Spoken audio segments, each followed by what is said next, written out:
Amen. Amen. We're continuing our series in John, which is why we read from Matthew, okay? If you didn't know, the story's across a few of the Gospels, not Luke, but the others. And we're focusing on John today. We're focusing on Matthew today because its emphasis is about discipleship. Its emphasis is about discipleship in the Gospel of Matthew. And you might have heard the phrase, "You of little faith." Who's heard that phrase before? You of little faith. It's mentioned several times in the Gospel of Matthew, and this is one of those occasions. In John, the focus of the story doesn't even focus on Peter, if you don't know. John's sole focus in this story is the miraculous walking on the water by Jesus, because the emphasis is about Jesus being the Son of God, this divine act of Christ. In Matthew, he fills it out a bit, and as I said, he focuses on Jesus, but also Peter's response. So we're going to focus a bit on that today. But have you ever seen animals that walk on water? Who's ever seen that? Animals that walk on water. Yes, spiders? You've seen some, Doug? Who's ever seen people who walk on water? Ever seen a person walk on water before? No? I'm going to tell the story because Neil's here. And I don't even know if it's true, but I'm going to tell it. Legend would have it that Neil Clanfield was in the outback with Simon Steele one time, flying to a remote area, a remote sort of lagoon, pond. And Simon's a guy who's really used to living in the outback in many respects. So Simon jumps into uncharted waters, swims across, and hears a funny sound, the sound of a crocodile, protecting its young. So it's like, I don't actually know what it sounds. No, we're going to get there, it's okay. It's like making a noise, protecting its young. And Simon, being the outback person that he was, you know what he does? He swims back and gets out of the water. No. He stops there and goes back at the crocodile. Who's there? Is anyone doing that? Okay. It was a freshwater crocodile, so you could probably take it anyway. It's like wrestling a dog. It's okay. You can wrestle a trees. They're okay. So he just does that. And Neil, I don't even know if this is true, Neil. This is how I've heard it. And Neil's on the shore going, "Simon, you're my only way out of here." All right? So I think, I haven't seen Neil run on top of the water, but I think if you were in the water at the time, that may have happened, all right? If you've got an irukandji, a shark, or a crocodile in the water, who would master the art of running on the water at that point? Okay, there you go. Picture that, friends. You're already in the story. That's good. The context for Matthew, the backdrop of this, again, it's halfway through his gospel. The backdrop is there's the signs and wonders. Jesus has been doing signs and wonders.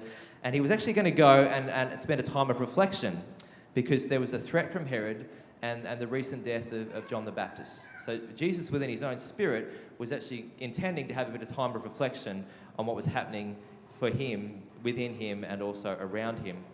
But he ends up preaching and healing. You know, that's what Jesus does. He ends up responding to the people and preaching and healing. And he didn't intend to spend the night away from home. He didn't intend to spend the night away from home. And so there were also no place for the crowds to sleep. So in this part of the story, there's no place for the crowds to sleep. He didn't intend to spend a night away from home either. But he instructs the disciples at some point in the night, to go across the lake and find shelter. At some point, we've got to find shelter. We've got to go and rest. And he says to the crowds, "Go back to your homes. Go back to your homes." Jesus was readying himself to minister in further places to Gentile regions.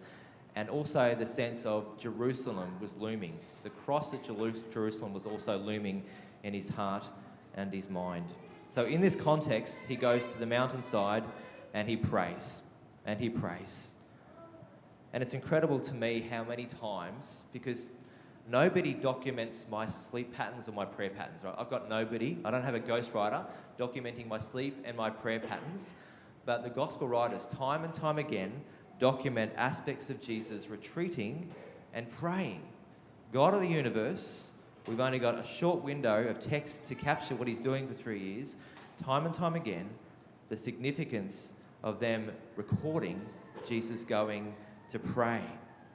He left the crowds, took time to pray and be alone in the presence of God. Friends, again, I don't know if we do that enough. I don't know that we do that enough. Time to set aside to be alone with God and ourselves to pray. So Jesus is doing that. The disciples set out in the boat across the lake. And perhaps they're reflecting on all that had happened for them in the recent experiences too, the miracles that he's been performing. Perhaps they're talking about the incredible things that they were seeing and experiencing. I don't know if you do that in church. That's a good thing to do. recent experiences of hearing Jesus teach and heal. Perhaps their faith was kind of rising in who Jesus was, the certainty that maybe he is the promised Messiah, this prophet sent from God. They were thinking about finding a place to rest. Who's ever done that on your travels? Getting to the next town, I need to find a place to rest. And they were in the middle of the lake, about 3 or 4 miles in. They were in the middle of the lake, playing spin the dreidel. You ever done that? It's not in the text, I just made it up. But I imagine if they're not steering the ship or resting, they're playing spin the dreidel. And when they're doing this, the weather turns. The weather turns. Mark 6 actually says that they were struggling with this storm again, rowing and also with sails. Does this sound familiar? The disciples on a lake struggling with a storm? I don't know if it sounds familiar to do, because there was one prior occasion which we've preached on. I think the disciples are going, here we go again. Here we go again. Jesus has sent us out onto the lake into a storm. Fantastic. For all that Jesus knew, he obviously wasn't a very good meteorologist. Okay? No, he knew. He knew what he was doing. But what's the difference since the last occasion that Jesus sent them out to this? What's the difference? Jesus isn't with them. Jesus is not in the boat with them on this occasion, in this life-threatening storm. They're all mobilised to survive and navigate the storm. Some of them have been fishermen, so they've got some skills in this area. They're all mobilised, the adrenaline's pumping, and then they see something across the river, across the lake. 3 a.m. it is, 3 a.m. and everyone's tired. I don't know what you were doing at 3 a.m, but being alone with a few friends in a storm on a lake is not where I want to be at 3 a.m. Imagine the scene. The waves are rolling, the winds are blowing, the dreidel's flown overboard, right? The game's uprooted, and then they see this figure on the water, this figure on the water. What do you think you would do if you saw some dude walking on the water? That's right, it's Neil Clanfield running after or behind a crocodile. No, what would you do? I wonder what's the craziest thing you've ever seen. Let's go there. What's the craziest thing you've ever seen? You don't have to tell me. You can if you want. I want you to think about it. The craziest thing that you've ever seen. Who's ever seen something and then doubted what they saw? I don't know if you've been there. You saw something, but then you kind of second-guessed, did I really see that? This is what they were doing as they saw somebody on the water, which is natural. And they think, is it a ghost? A lot of traditions at the time actually thought that there were spirits that kind of inhabited local areas, depending on how they passed. So there was some traditions that kind of believed that. But they're questioning, is it a ghost? The Old Testament literal translation in this context is about a deception. Is it a ghost? Is it a deception? Is it a deception that they're seeing? Grown men screaming in terror. Who's seen that before? Grown men screaming in terror. This is what was happening. These guys were not screaming so much at the storm, although that was, anxious enough. They were kind of squealing at this sight of a man walking in the storm on the water. Who is it? Who is it is the question. And Jesus says, it is I.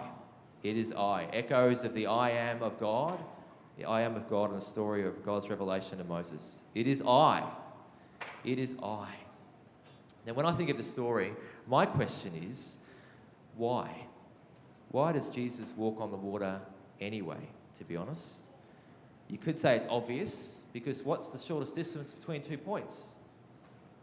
In a straight line. So maybe Jesus is just a pragmatist. Maybe he's finished praying and he thought, they're headed over that side of the river or the lake. I don't want to walk around. I'm just going to walk on the water because I can. Maybe he's just a pragmatist, Well, he is, but probably not. The quickest route is obviously the most direct. But what's the point of walking on the water? Most of the Jesus miracles had this kind of real-time, real-place purpose. Real-time, real-place purpose, as in somebody got healed. As in something happened for somebody, all right? Real-time, real place. But why would Jesus bother walking on the water? What's the point of that anyway? Not only why walk, but why send the disciples into a storm? Because everyone knows that Galilee was a bit of a volatile area for weather. And we've touched on this. But if you went to Galilee today, it has stunning vistas, stunning waterfront vistas, but very few hotels. Okay? Who's ever been to the lake at Galilee? Anyone? Okay, I thought you guys might. Am I accurate in saying that? Because I've never been. but very few hotels. Would that be accurate, saying that? Thank you very much. If not, I'll have to fact check and update. The same view in Europe or the US would just be inundated, all right? Inundated with opportunities for people to celebrate the views. Part of the reason, I think, is because there's not huge tourism, because there's weather issues, there's weather pattern issues. Part of the reason is that water itself has that negative connotation for Jews at times that we've spoken about. You know, the flood story wiping humanity out. Generations have heard that over and over again, and the Hebrew word for water itself means chaos. Okay, we've talked about that. Jesus sent them out into the chaos. Jesus walks above the chaos to show them that he is in control of the chaos. That's part of, I think, the miracle and the witness of Christ. He's walking above the water. He's showing here that he's above the elements. And the miracle is that significant. The miracle is that spectacular that these monotheistic Jews, these Jews who follow just one God and couldn't even conceive that a man could be God, which is what Jesus was, these monotheistic Jews see this, hear Jesus, I am, it is me, and they begin to worship the divinity of Jesus, not just the outworking of his earthly power manifest. They begin to worship the divinity of God, not just somebody who's going to come and save us and restore the nation of Israel, but there's something far greater going on here. Because in Job and Psalms we read that only God treads on the water. Let's be honest. None of us are treading on the water anytime soon. Only God treads on the water. And this is Jesus treading on the water. So what does that mean? That's the purpose of this miracle. The revelation of Jesus' true identity as God incarnate, and also to deepen the faith of the disciples. For Peter, faith was to be shown in action. Peter's the kind of guy that Jesus can reveal himself in this way, which is awesome. But ultimately, for Peter, faith was about action. It was about action. It wasn't just revelation and understanding and becoming aware in our mind. So after he stops screaming, Peter starts talking with Jesus on the water, starts having a conversation with Jesus on the water. He has faith. He has faith, acknowledging who Jesus is. And he says in verse 28, I'll come, Jesus, I'll come if you say. I'll come out to where you are if you say. If you're like me, sometimes in the face of Jesus' call, sometimes in the face, before even Jesus gives the call, in the face of a tough situation, we tend to jump. I don't know if you're a jumper.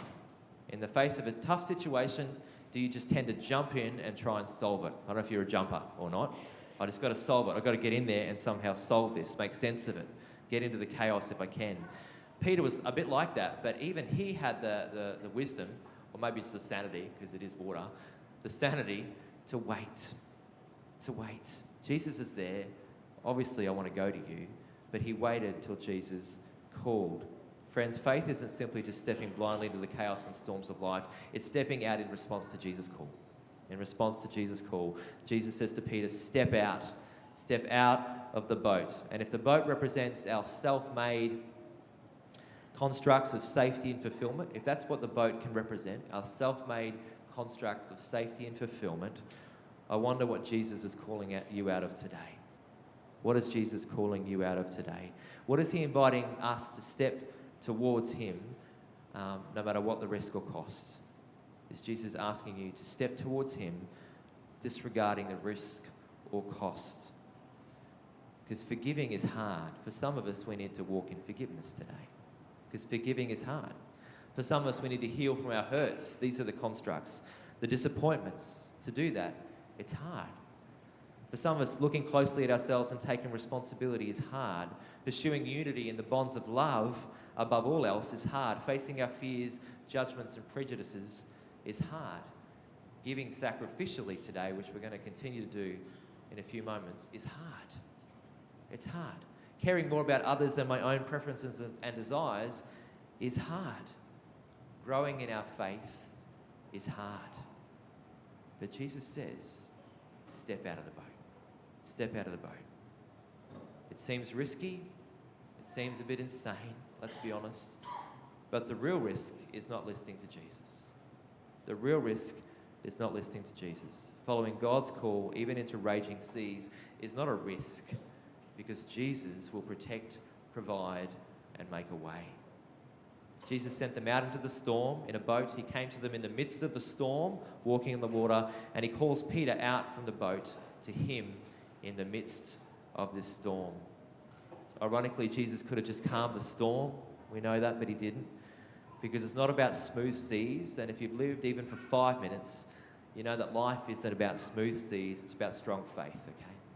Life's not about smooth seas, it's about strong faith, which Peter had for a while. And then as the story tells us, he began to sink. But at least he stepped out of the boat. His faith is effective enough to motivate him to step into an incredible situation, because I don't know that I would have done it. But it wasn't effective enough to sustain him. And partly, I think, too, because he's an experienced fisherman. You know, some of them weren't, but he was. And if you're ever an expert at something, who's an expert at something? Let's get a show. Who's an expert at something, you think? All right, you're not going to honestly tell me, that's fine. Who sometimes acts like an expert at things? Right, there you go. That's probably a better way to put it. We act like experts, don't we? He was aware of the danger. As an expert fisherman, it doesn't take a Nobel Prize when it's to be honest, but he's aware of the danger. An expert fisherman, he knows what's happening, he knows what's at stake. Stepping out into the water is not my first priority right now. Expert fisherman. And there are times in our life, friends, where our human knowledge, being an expert at what we think we are, actually inhibits faith. We are so full of knowledge at times, but it can undermine our faith. Now, this isn't to say that reason and rationale aren't part of faith, because they are. If you don't have a reasoned and a rational faith, then you're probably actually having a foolish faith.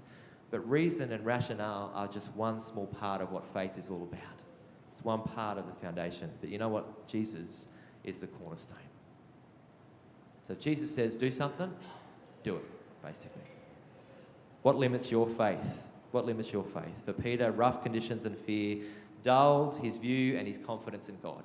Rough conditions and his own fear dulled his view and confidence in God. And Jesus says, it is I, don't be afraid, step out of the boat. And after almost sinking into the depths of the ocean, what happens to Peter? Well, Jesus helps him get back into the boat, doesn't he? He helps him get back into the boat. So now Peter is wet. He's probably a little bit shame-filled, maybe, disappointed. I don't know how you would feel if you were Peter. Wet, shame-filled, disappointed, because he was a competitive, confident guy. Stepped out, things are going well, then suddenly not so well. How do you feel? How do you feel when you epically fail? Anyone? Who's ever epically failed in their life? All right? None of us. That's cool. If you've ever epically failed, it's not a great place to be. If you've ever epically failed, who's actually failed in front of their friends? All right? You failed in front of your friends, your loved ones. Again, I keep going back to the touch football team, but we're not going to go there. In front of the relatives. Who saw the epic failure by a touch football team in the semi-finals a year or two ago? Yep, excellent. Who's ever epically failed in front of their companions and friends? Friends, Peter was all in. Peter was all in this moment, because that's who he was. He was all in, and then it went astray. Exhausted, defeated, wet through and through. He stepped out in faith and courage, but then he made a spectacle of himself, and he almost drowned, and yet Jesus saves him. Jesus saves him. Shock, drained, maybe self-pity in the back of the boat, towel wrapped around him, feeling sorry for himself. Who's ever done that? Feeling sorry for yourself. Who's ever thought, I'm not cut out for this? Stepped out, got my head bitten off, I'm not cut out for this. Sense of feeling washed up and washed out.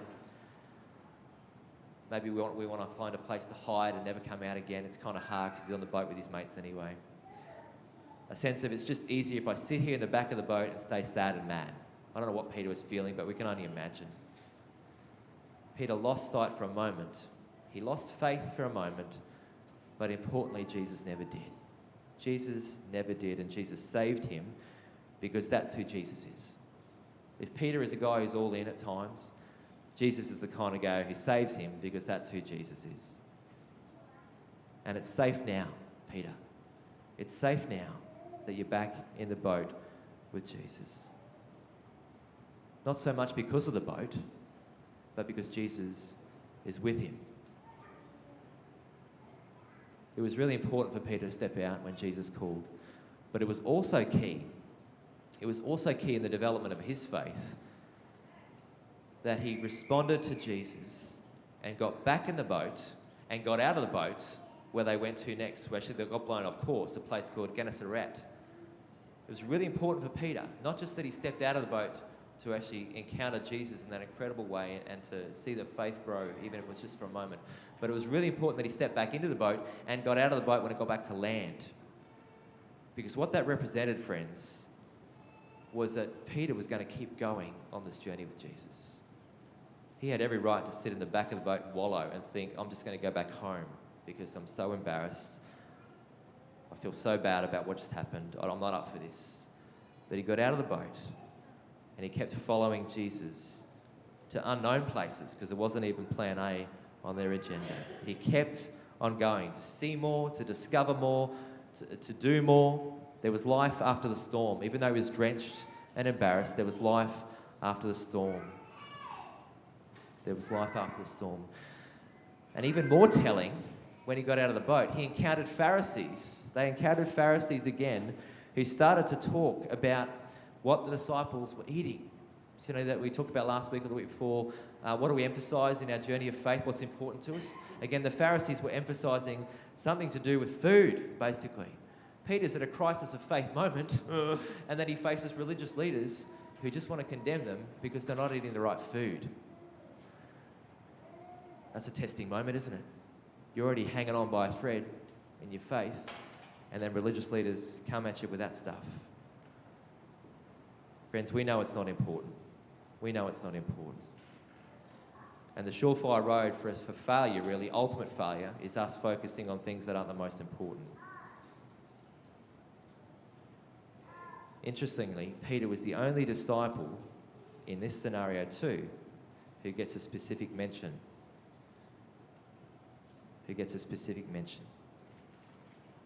Peter asked more questions of Jesus as Jesus teach. He asked more questions of Jesus as Jesus teach.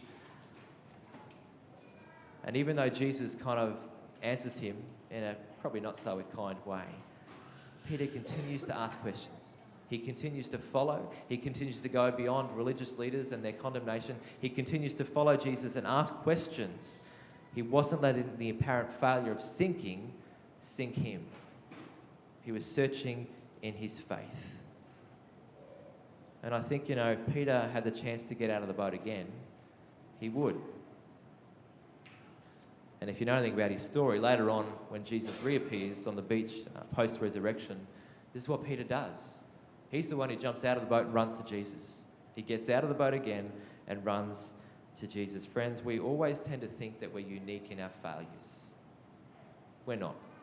Failing is something that we all have in common, and we need to learn to fail forward with each other. We're all sinners, and we all fall short. But you know what else we have in common? We are made in God's image, and we are saved through our faith in Jesus. And these truths, made in his image, saved through faith in Jesus, these truths trump our failings every time.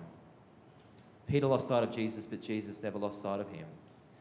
And as the musos come, we want to encourage you, friends, today. Don't let a sinking failure sink you. Don't let a sinking failure seek you.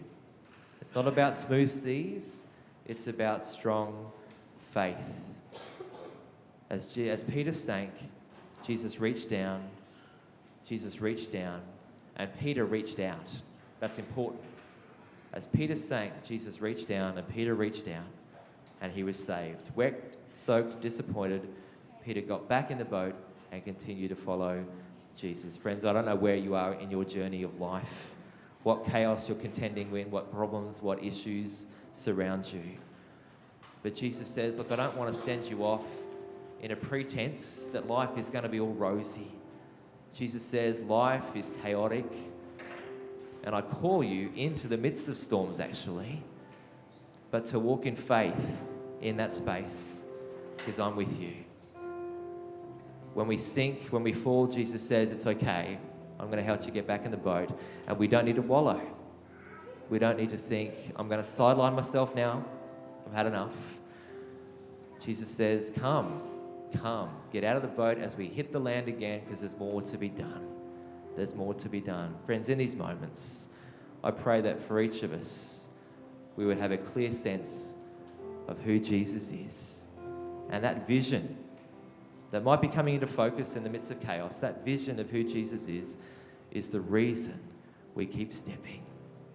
The reason we keep embracing opportunities to live for him, no matter who says what and no matter what happens. Let us pray. Jesus, in these moments, we give you thanks that you are a God who is above it all. Who is above it all. That you came to a group of disciples who had no comprehension whatsoever how God himself could be in the form of a man.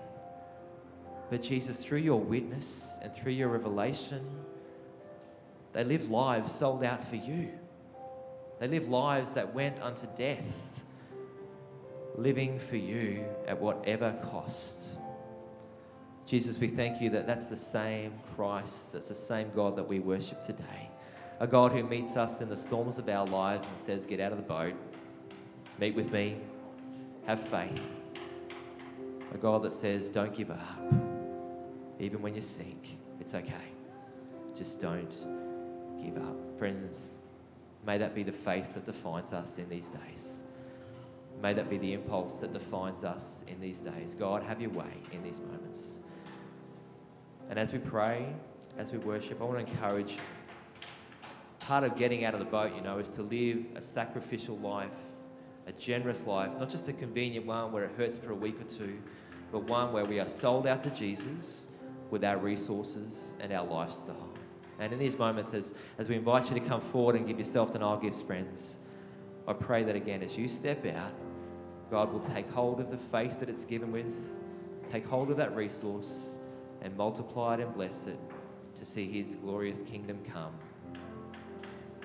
This is a time to respond, friends, if you've come prepared.